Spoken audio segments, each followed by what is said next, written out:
நான் உங்கள் யுவராஜ் விடுதலை சிறுத்தைகள் கட்சி. எதுக்காக இந்த நேரலைன்னு பார்த்துக்கிட்டிங்கன்னா, நேற்று வந்து தமிழக வெற்றி கழகம் சார்பாக 2வது மாநில மாநாடு நடந்தது. அதற்கு வந்து நான் எப்பயுமே வாட்ஸ்அப்பில் வந்து தலைவர் பேசுகிறதெல்லாம் ஸ்டேட்டஸ் வைப்பேன். தலைவர் விஜய் பற்றி சொல்கிறதையும் ஸ்டேட்டஸ் வச்சுருந்தேன். அதுக்கு கமெண்ட்ஸுகள் நம்ம தமிழக வெற்றி கழக சார்பாக நண்பர்கள்லாம் கமெண்ட்ஸ் தெரிவிச்சுட்டு இருந்தாங்க. நம்ம ஊர் நண்பர், வெளியூர் நண்பர், நிறைய நண்பர்கள் வந்து அதிகபட்சமாக எல்லா கட்சி நண்பர்களும் இருக்காங்க. அதிகபட்சமாக தமிழக வெற்றி கழக நண்பர்கள் மட்டும் கமெண்ட்டுகள் அதிகமாக தெரிவிச்சிருந்தாங்க. இந்த மாதிரி ஏன் போடுறீங்க, இந்த மாதிரி தலைவர் என்ன சொல்கிறாரோ அதை நான் போட்டுட்ருக்கேன். அதுக்கு அவங்களுக்கு எப்படி இருக்குதுன்னு தெரியல.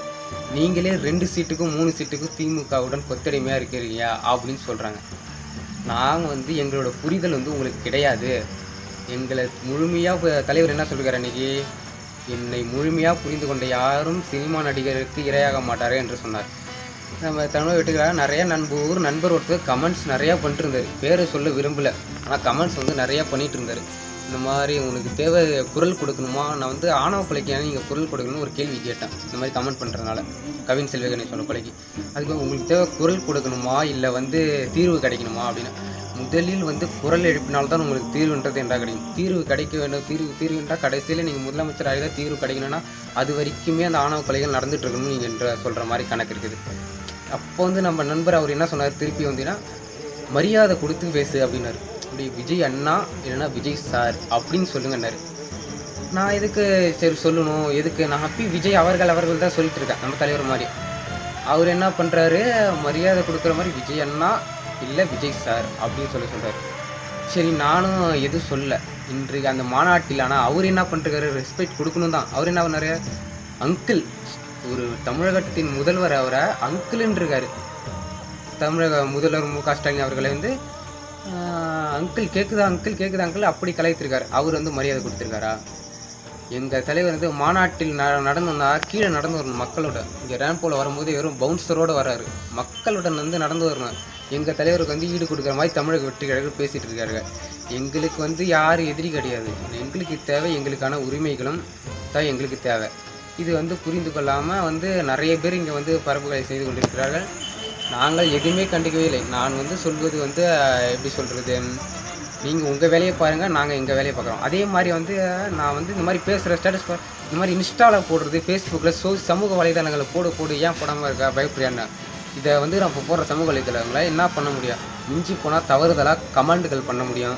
இந்த வீடியோவை டவுன்லோட் பண்ணி எடிட் பண்ண முடியும் தவறுதலாக. வேறு என்ன பண்ண முடியும்? விடுதலை சிறுத்தை 5 வயசு குழந்தை கூட பயப்படாது யாருக்கும். நான் போடுறேன், நீங்கள் என்ன பண்ணணுமோ பண்ணிக்கோங்க. நான் போடுறேன் இது வீடியோவை இன்ஸ்டாகிராம், ஃபேஸ்புக்கில், ட்விட்டரு, டெலிகிராம் எல்லாத்துலேயும் போடுறேன். யூடியூப் நான் எல்லா சேனலும் வச்சுருக்கேன். எல்லாத்துலேயுமே இந்த சமூக வலைதளத்தில் போடுறேன்.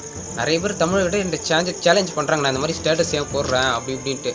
அப்படியே உங்களுக்கு கோவம் வருதுன்ற உண்மையை தானே போடுறேன். எங்கள் தலைவர்கிட்ட என்ன குறை இருக்குன்னு நீங்கள் கண்டுபிடிக்கிறீங்க. எங்கள் தலைவர்கிட்ட எந்த குறையும் இல்லை. எங்கள் தலைவர் என்ன வந்து சினிமா நடிகர் மாதிரி அங்கே இங்கே சுற்றிட்டு இருக்காரா, எல்லாருக்கூடையும் கீர்த்தி சுரேஷ், த்ரிஷாவுடன் அங்கே எங்கே விஜய் மாதிரி சுற்றிட்டு இருக்காரா? எங்கள் தலைவர் யாரு கூடயும் வந்து 24 மணி நேரம் எங்கள் தலைவர் எங்கே இருக்கான்னு மக்களுக்கு தெரியும். அதே போல் தான் 24 முறை எங்களோட நான் நினச்சா எங்கள் தலைவரை போய் பார்க்க முடியும். 2 மணியாக இருந்தாலும் 3 மணியாக இருந்தாலும் நினச்சா போய்ட்டு எங்கள் தலைவரோட நான் போய் சந்திக்க முடியும். உங்களால் போய்ட்டு விஜய் அவர்கள் சந்திக்க முடியும். விஜய் வீட்டுள்ளார போய் யாராலும் நுழைய முடியுமா? 5 சிலையை எதுக்கு பனையூரில் அவர் வைத்திருக்கிறார்? வெளியே போனால் கூட்டம் வந்துடும். இது ஒரு காரணம். ஏன்னா நினைவு நாளுக்கு பிறந்த நாளுக்கு அங்கேயே மாலை போட்டுக்கலாம் அப்படின்னு தான் இந்த கொள்கை தலைவர் சிலையை வச்சிருக்காரு. கொள்கை தலைவர் என்று அறிவிச்சிருக்காரு. அறிவிச்சிருக்காரு. அம்பேத்கர் கொள்கை என்ன தெரியும் அவருக்கு? 4 மனப்பாடம் பண்ணி வச்சிருப்பார். எங்கேயாவது யாராவது கேட்டாங்கன்னா அந்த 4 மட்டும் எடுத்து சொல்லிடலான்னு. எங்கள் தலைவர் எந்த கொள்கை எப்பொழுது கேட்டாலும் கரெக்டாக சொல்லுவார். கொள்கை தலைவராக வச்சது பெருசு இல்லை, அந்த கொள்கையை கடைபிடிக்கணும். கொள்கை தலைவராக வச்சுட்டா மட்டும் போதாது, கொள்கையை கரெக்டாக கடைபிடிக்கணும்.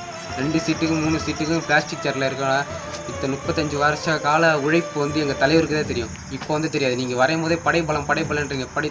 நாங்கள் எங்கள் தலைவர் வரும்போது வெறும் 4 பேர் கட்சி தொடங்கும் போது.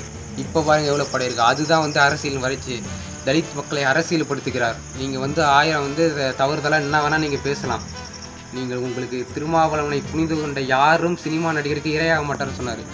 நானும் ஒரு காலத்தில் வந்து விஜயை தூக்கி பிடிச்சிட்டு நின்னவன் தான். எல்லாத்துக்கும் தெரியும். ஸ்டேட்டஸ் போட்டவன் தான் நானும். விஜய்க்கு சினிமாவில் நடிகை ஃபஸ்ட் நாள் பார்க்குறவன் தான் நானும். வந்து விஜய் அவர்களை தூக்கி பிடிச்சி நின்னேன். திருமாவளவனை யாரும் புரிந்து கொண்ட யாரும் அந்த சினிமா நடிகர் பின்னால் இரையாக மாட்டார் ஒரு காரணம் சொன்னார். நான் வந்து திருமாவளவன் அவர்களை தலைவர் அவர்களை முழுமையாக புரிந்து கொண்டேன். அந்த காரணத்தினாலே நான் வந்து அங்கே செல்லவில்லை. புரிந்து கொண்ட யாரும் அங்கே போக மாட்டார்கள். மூளை இல்லாமல் முட்டாளாட்டம் இருக்கிறவங்க மட்டும்தான் அங்கே போவாங்களே ஒழிஞ்சு நான் அப்படி போக மாட்டேன். என்றும் எழுச்சி தமிழர்களுடைய எங்கள் அடித்து சொல்லுவேன், எங்களோட முதல் நம்பிக்கை அம்பேத்கர் என்றால் எங்களோட கடைசி நம்பிக்கை எழுச்சி தமிழர்கள் தான். நன்றி.